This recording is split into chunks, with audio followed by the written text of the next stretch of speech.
hey, I'm Chris. And I'm Conrad. Together we make Chris and Conrad, and I'm just a regular guy. Grew up in Florida and loving life, hanging out with my family, and married to an awesome girl named Mary. We've been married now for 4 years. We met in high school, and I was I kind of knew from the first time we met that I was going to marry this girl, but there's a whole long story of me trying to chase her, pursue her, and then I had to graduate and start playing guitar before she was ever interested in me. Then we dated for 4 years, but we live in Central Florida and having a great time. I've been married almost 8 years. I have a beautiful daughter. She is 2.5. Her name is Ellie. My wife's name is Emily. And she is also my high school sweetheart. We've been together ever since, well, I've known her since 7th grade. She didn't give me the time of day until 11th grade. That's both of our stories. It's both of our stories. We married our high school sweethearts.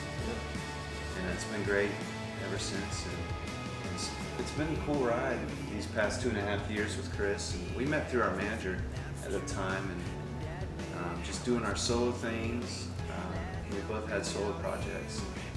We came together just to write some music, and the songs that we were writing together were turning out to be pretty cool songs. And we were singing together, and our voices blended so well. We decided to partner up. Kind of looked at it and said, this is working in the studio. Let's just try to see what God has. And you know, a lot of times I think people ask us, well, was it hard dropping your solo projects? Which for both of us in the beginning process was doing pretty well and could have maybe gone somewhere, but our mantra the entire time has been that we're better together. I think that's the picture of the church. That's the way God intended it to be, and it's awesome to see how right when we made that decision, God just opened a ton of doors for us, and we're able to do what we love to do. And there is not many bands like you guys do us, you know? Right, there's right. like a band or single artists, but then you guys get together. Yeah. It's really interesting. We tried to do the band thing. We even tried like band names forever. We were like, well, do we want to be a duo? And so we had a couple other guys that played with us live, and it just didn't work. At the end of the day, we sat back and were like, let's be who we are. We're Chris, we're Conrad, and that's it. You guys have a new project out? Yeah. Can you tell us about that more? And who also writes the songs? Like, do you do it together, or one writes a song, or how does it work? Well, our debut project, I happen to even have it here, came out May 5th of '09, and so it's been out for a little over a year, and it's really just a collection of prayers for us, and even just being honest with the struggles that we have as believers. But it was a cool project to work on. We even included a second disc that just shows you a little more into our lives personally and what Chris and Conrad is all about, the process of making a record and writing the songs. I mean, Conrad's kind of the brains behind production. That's just the way he thinks and what he does, even in his off time on the road. But together we kind of write and are putting in our best efforts into each and every song. We love to co-write with other writers as well here in Nashville, and guys that we respect. Like who? Let's see. We wrote a couple songs on this record with a guy named Clint Lagerberg. You might know, I guess the biggest song for him to date is Hello Goodbye on the Rascal Flatts record. He also co-wrote that with Chris Sly. Jeff Pardo. Jeff Pardo. He's got 2 songs on a record. A guy named Doug McKelvey, he's written with Switchfoot and some other writers. And then we don't want to leave anybody out. Everybody else. Ooh, Mike Weaver. Yeah. Big Daddy Weave. Big Daddy Weave frontman's been a great friend of ours for years, and so we co-wrote a song together, which we thought we were going to try to pitch to the Narnia movie, Prince Caspian, but I thought we had it, but we didn't. It didn't work. It didn't happen. We got beat out. So we just put it on our record. Can you introduce some songs from the record and also music that you perform? Yeah, Let It Out is our new single to radio right now. Our previous singles have been Lead Me to the Cross and You're the One. This new one we're excited about because I think initially in the whole process of writing for the record and then getting, when you prepare for a record, you've got a whole long list of songs that might be on the record, and then you try to sit down with the label and management and see if it's going to work. And Let It Out wasn't going to be on the record. It wasn't going to be on the record, and then last minute we added it. And then, you know, come designing the show, we weren't even going to put it in the show, and last minute we added it to the show. And next thing you know, it's one of the most influential songs when we do live, and we have so many people come up to us afterwards.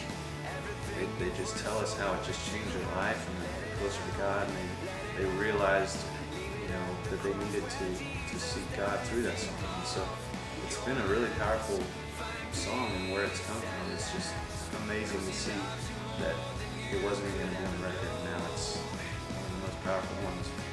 Who would have thought? It's crazy to think that God would take, you know, just a song that essentially might have just been a throwaway song on a record or whatever, but it really became a song for people in all areas of life, that they're able to relate to the honest lyric of coming clean with who they are. I think a lot of us at times feel like we have to get religion right. We have to go to church and look this certain way and talk a certain way.